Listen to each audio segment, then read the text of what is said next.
ചെമ്പനീർപ്പൂവിൻ്റെ പുതിയ വിശേഷങ്ങളിലോട്ട് എല്ലാവർക്കും സ്വാഗതം. അപ്പോൾ താലിമാറ്റൽ ചടങ്ങിൻ്റെ സമയത്ത് രേവതിയെ മോഷണക്കാരിയാക്കുകയും അത് സഹിക്കാൻ പറ്റാതെ മധുസൂദനൻ്റെ അപമാനം സഹിക്കാൻ പറ്റാതെ സച്ചി മധുസൂദനെ അടിക്കുന്നുണ്ട്. വർഷയുടെ മുമ്പിലിട്ടിടിക്കുന്നത് കൊണ്ട് തന്നെ വർഷക്കും ഭയങ്കര സങ്കടമായി. വർഷ തിരിച്ച് സച്ചിയുടെ വീട്ടിലോട്ടൊന്നും പോകുന്നില്ല, വർഷയുടെ വീട്ടിൽ തന്നെയാണ് നിൽക്കുന്നത്. ശ്രീകാന്തും അവിടെ തന്നെ നിൽക്കുവാണ് പ്രശ്നങ്ങളൊക്കെ ആയിട്ട്. കാരണം വർഷയുടെ അച്ഛനടിച്ചതിൽ വർഷക്ക് സങ്കടം ഉണ്ടാവുമല്ലോ. ശ്രീകാന്തിനും അത് ഭയങ്കര വിഷമമായി. അങ്ങനെ പരിപാടി ഭയങ്കര പ്രശ്നമായി. നമ്മുടെ ചന്ദ്രയും എല്ലാവരും കൂടി ഹോളിൽ നിന്നൊക്കെ ഇറങ്ങി പോവുകയാണ്. രണ്ടുപേരും സെപ്പറേറ്റ് കാറിലാണ് വന്നത്, സച്ചിയും ചന്ദ്രയൊക്കെ. അപ്പോൾ ചന്ദ്രയും രവീന്ദ്രനും ശ്രുതിയും കൂടി ഒരു കാറിൽ നേരത്തെ വീട്ടിലെത്തുവാണ്.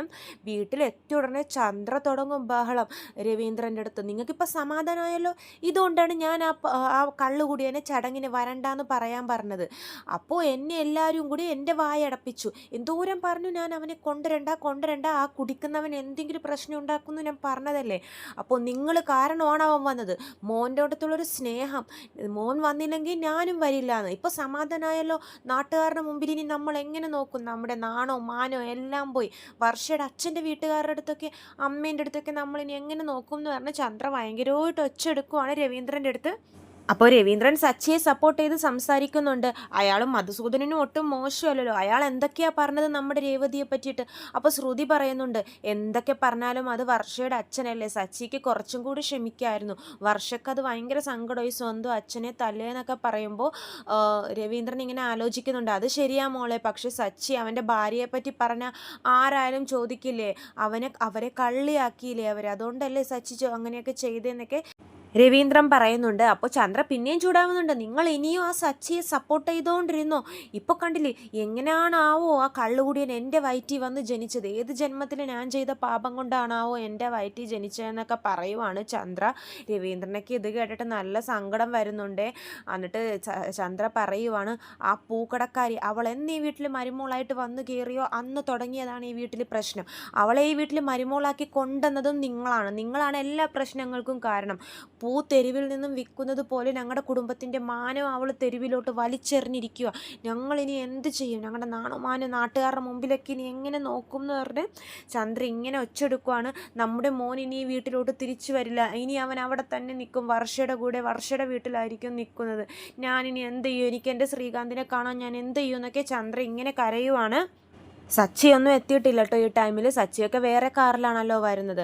സച്ചിയാണെങ്കിൽ എന്ത് ചെയ്യുന്ന വെച്ചാൽ അവർ വരുന്ന ടൈമിൽ ഒരു ഹോട്ടലിൽ കയറി ഭക്ഷണമൊക്കെ കഴിച്ചിട്ടൊക്കെയാണ് വരുന്നത്. രേവതി ചീത്ത പറയുന്നുണ്ട്, ഇത്രയും പ്രശ്നം നടന്നിട്ടും എങ്ങനെ ഫുഡ് കഴിക്കാൻ തോന്നുന്നു എന്ന് പറയുമ്പോൾ സച്ചി പറയുന്നുണ്ട്, വീട്ടിൽ പോയാൽ എന്തായാലും ഒരു അടിപൊളി പ്രശ്നം, എന്തായാലും ഒരു വലിയ പ്രശ്നം. ചന്ദ്ര അമ്മ നമ്മളെ നിർത്തിപ്പൊരിക്കും, അതുകൊണ്ട് തന്നെ രാവിലെ തൊട്ടിരിക്കുന്നുണ്ട് ഒരു സാധനം കഴിച്ചിട്ടില്ല, അതുകൊണ്ട് നമുക്ക് വയർ നിറച്ച് വീട്ടിലോട്ട് പോകാമെന്ന് പറഞ്ഞ് രേവതിയും കൂടി നിർബന്ധിച്ച് ഹോട്ടലിൽ കയറി ഫുഡൊക്കെ കഴിച്ചിട്ടാണ് ഇവർ തിരിച്ച് വീട്ടിലോട്ട് വരുന്നത്.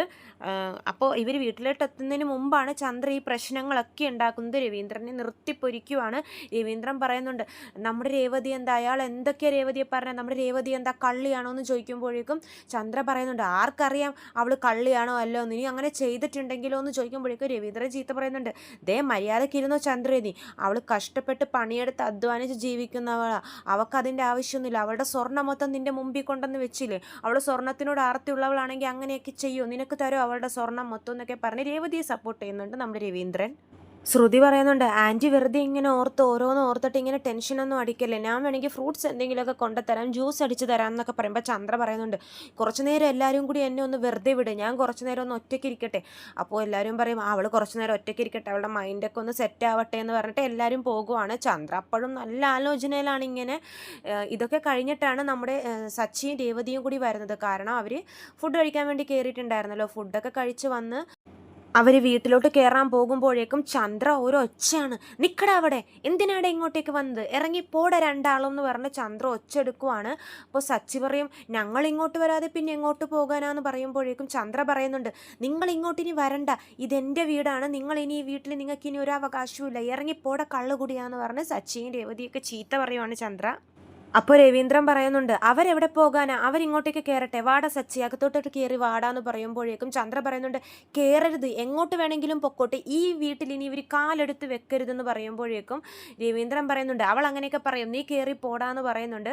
പക്ഷേ ചന്ദ്ര സമ്മതിക്കുന്നില്ല കേട്ടോ. ഇതെൻ്റെ വീടാണ്, നിങ്ങൾ കാരണമാണ് എൻ്റെ മോൻ ഇപ്പോൾ ശ്രീകാന്ത് ഈ വീട്ടിലോട്ട് വരാത്തത്. എന്നിട്ട് നിങ്ങൾ ഈ വീട്ടിൽ വന്ന് സന്തോഷത്തോടെ ജീവിക്കാൻ പോകുന്നു. നിങ്ങളും ഈ വീട്ടിൽ നിൽക്കണ്ട, എൻ്റെ മോനില്ലാത്ത വീട്ടിൽ നിങ്ങളും നിൽക്കണ്ട, നിങ്ങൾ ഇവിടുന്ന് ഇറങ്ങിപ്പോന്ന് പറയുവാണ് ചന്ദ്ര. അപ്പോൾ രേവതി ചോദിക്കുന്നുണ്ട്, എന്താ അമ്മേ, എന്താ പ്രശ്നം, എന്തിനാ ഇങ്ങനെ കിടന്ന് ഒച്ചെടുക്കുന്നതെന്ന് ചോദിക്കുമ്പോൾ ചന്ദ്ര പറയും, ദേ നീ ഒന്നും അറിയാത്തവളെ പോലെ അഭിനയിക്കില്ലേ, പാവത്തെ പോലെ നിൻ്റെ അഭിനയം എൻ്റെ മുമ്പിലൊന്നും വേണ്ട, നിൻ്റെ സ്വഭാവമൊക്കെ എനിക്ക് നല്ലോണം അറിയാം. സച്ചി അവന് ഓരോ കാര്യങ്ങളും പറഞ്ഞ് നീ ഇളക്കി വിടും, അതുകൊണ്ടല്ലേടി അയാളെ പോയി ഇടിച്ചെന്നൊക്കെ പറയുമ്പോൾ രേവതി പറയുന്നുണ്ട്, അമ്മ വെറുതെ ആവശ്യമില്ലാത്തതൊന്നും പറയാൻ നിൽക്കരുത്, ഞാൻ എന്തിനാ സച്ചിയേട്ടനെ ഇളക്കി വിട്ട് അടിപ്പിക്കുന്നതെന്ന് പറയുമ്പോഴേക്കും ചന്ദ്ര പറയും, വർഷ ഈ വീട്ടിൽ വന്നത് തന്നെ നിനക്ക് ഇഷ്ടമല്ല, അവളെ വലിയ വീട്ടിലെ പെണ്ണല്ലേ, അവൾ ഈ വീട്ടിൽ വന്ന് താമസിക്കുന്നത് നിനക്ക് ഇഷ്ടമല്ല, അതുകൊണ്ടാണ് നീ ഇങ്ങനെയൊക്കെ ചെയ്യുന്നതെന്ന് പറയുമ്പോൾ രേവതി പറയുന്നുണ്ട്, ഞാൻ എന്തിനാ വർഷയെ ഇഷ്ടപ്പെടാതിരിക്കണം, വർഷ ഈ വീട്ടിൽ കൊണ്ടുവന്ന് തന്നെ ഞാനാ, ഞാൻ എന്തിന് വർഷ ഈ വീട്ടിൽ നിന്ന് ഇറക്കി വിടാൻ വേണ്ടിയുള്ളൊരു പ്ലാനൊക്കെ ചെയ്യണം, അമ്മ എന്തൊക്കെയാണ് പറയുന്നതെന്ന് രേവതി ചോദിക്കുന്നുണ്ട്. പ്രായമുള്ള ഒരു മനുഷ്യനെ കയറി അടിച്ചിരിക്കുന്നു, എന്ത് വലിയ മനുഷ്യനയാളെന്നൊക്കെ പറഞ്ഞ് ചന്ദ്ര ചീത്ത പറയുമ്പോൾ പ്രായമുള്ള മനുഷ്യനെ കയറി അടിക്കാനോ, ചെറിയ പയ്യൻ്റെ കയ്യിൽ നിന്ന് അടിമേടിക്കാൻ അയാൾക്ക് നാണമില്ലേ, അമ്മ എന്തൊക്കെയാ പറയുന്നത്, അയാൾ വലിയ മനുഷ്യനൊന്നല്ല, അയാളെ പോലൊരു പണത്തിനോട് ആർത്തിയുള്ള ഒരാളെ ഞാൻ കണ്ടിട്ട് പോലുമില്ല. അപ്പോൾ രവീന്ദ്ര സച്ചിയോട് പറയുന്നത്, എന്തെങ്കിലും ആവട്ടെ, പക്ഷേ നീ അയാളെ അടിക്കരുതായിരുന്നു എന്ന് പറയുമ്പോൾ സച്ചി പറയുന്നുണ്ട്, അച്ഛാ ഞാൻ അത്ര നേരം സമാധാനത്തോടെ ഇരുന്നു, രേവതിയോട് ചോദിച്ചോക്കെ, രാവിലെ തൊട്ട് ഞാനൊരു വാക്ക് പോലും മിണ്ടിയിട്ടില്ല, പക്ഷേ കണ്ടവരൊക്കെ എൻ്റെ ഭാര്യയെ കയറി കള്ളി എന്ന് വിളിക്കുമ്പോഴേക്കും ഞാൻ അതൊക്കെ കേട്ട് നിൽക്കണോ, എൻ്റെ ഭാര്യ കള്ളിയൊന്നുമല്ല, അവളെ പറ്റി ആര് മോശം പറഞ്ഞാലും ഇത് അടിയിൽ നിർത്തിയത് കൊണ്ടായോ, ഒരടിയിൽ എനിക്ക് നല്ലോണം അടിക്കണം എന്നുണ്ടായിരുന്നു അയാളെ, പക്ഷെ പെട്ടെന്ന് നിർത്തിപ്പോയി, ആദ്യം തന്നെ അയാളെ ഇടിക്കണമായിരുന്നു, ആദ്യം കള്ളി എന്ന് വിളിച്ചപ്പോൾ തന്നെ, എൻ്റെ ഭാര്യയെ ആരെന്ത് മോശം പറഞ്ഞാലും ഞാൻ ഇടിക്കും എന്ന് പറയുവാണ് സച്ചി.